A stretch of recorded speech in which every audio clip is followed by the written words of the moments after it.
This is the Regal Imports News for March 2018. Just when you thought the diamond industry was making headway with best practices principles and ethical behavior, a $2 billion diamond scam rears its head in India. The story begins with the Punjab National Bank alleging fraud against Nirav Modi, the jeweler to the stars, and the Gitanjali Gems Group. The Gitanjali Group has over 2,000 stores in India and also owns Firestar Diamond, Sandberg and Sikorsky, A. Jaffe, and the Samuels retail jewelry chain in the United States. Some of the US-based companies have already filed for Chapter 11 protection. The accusations include colluding with a bank official to obtain unauthorized loans, overvaluation of inventory, running over 100 shell companies to facilitate money laundering, round-tripping or exporting the same polished diamonds multiple times to inflate receivables, switching diamond qualities, and substituting synthetic diamonds for natural. To make matters worse, the accused are associated with De Beers. The Gitanjali Group is a longtime site holder, as well as the poster child in India for the Forevermark program. De Beers site holders are supposed to be subject to continuous audits, including best practices and inventory verification. De Beers claims that site holders and Forevermark dealers adhere to the strictest ethical standards. This whole unsightly affair casts aspersions on De Beers' auditing capability and the reputation of their chosen partners. Nirav Modi is currently being referred to by the Indian press by the acronym NEMO, as in Finding Nemo. He is one of the wealthiest people in India and has fled the country. This is not the first incident of this type to hit the Indian diamond business. Several years ago, Jaitan Mehta of Winsome Diamonds absconded, owing Indian banks and creditors in excess of $1 billion. Creditors have been trying to catch up with him ever since. A representative of the Punjab National Bank stated that diamonds as a security are susceptible to fraud. It's almost intangible. Bankers have no expertise in estimating the value of either rough stones or polished jewels, and are not trained to differentiate between synthetic diamonds and natural ones either. As a movable asset class where lots of precious stones can be similar, there is more chance of fraud and duplication.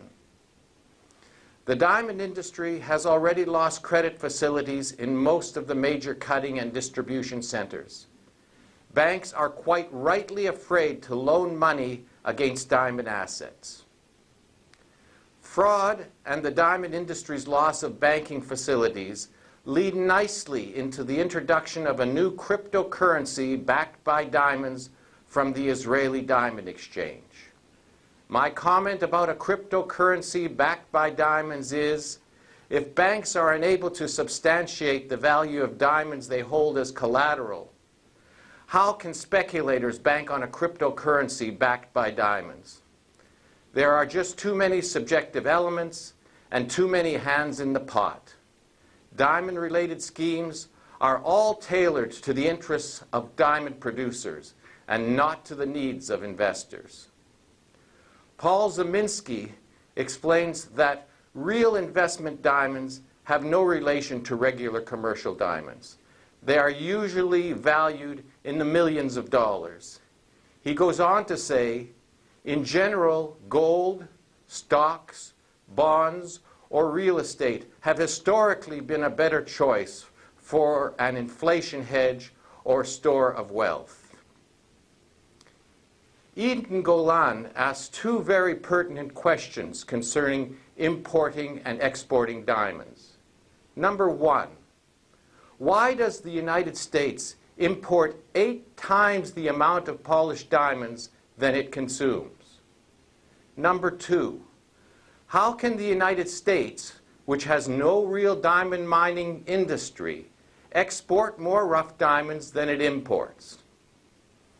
Eden points out that over the past 14 years, the United States has exported 85.6 million carats of polished diamonds more than it imported. In the same 14-year period, the United States exported 9 million carats more rough diamonds than it imported. He points out that a long-lasting inaccuracy is not an error, it is a trend.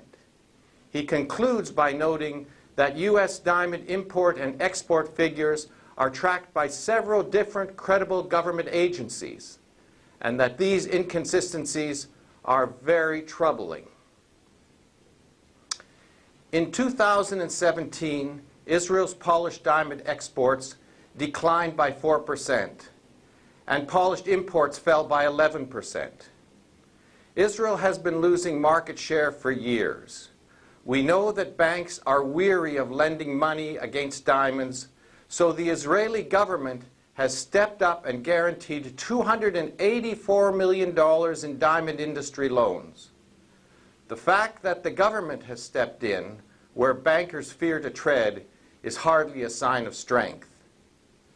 The loss of bank credit and market share is affecting Israeli diamond dealers so much that they are resorting to cannibalism or devouring their own kind.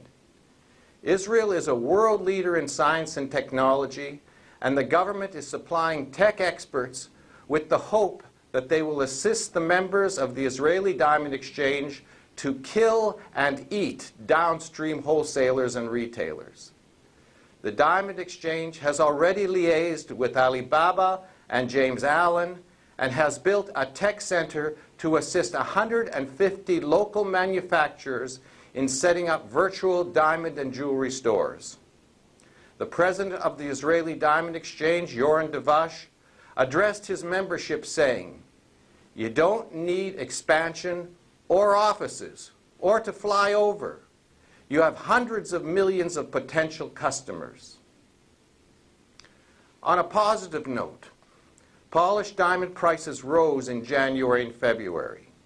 The question that comes to mind is, are the higher wholesale diamond prices due to increased demand or to the few extra points that diamond manufacturers are making by selling direct to end consumers?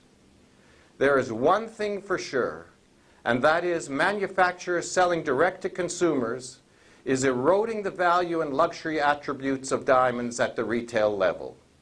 And that's the Regal Imports News, and I thank you very much for watching.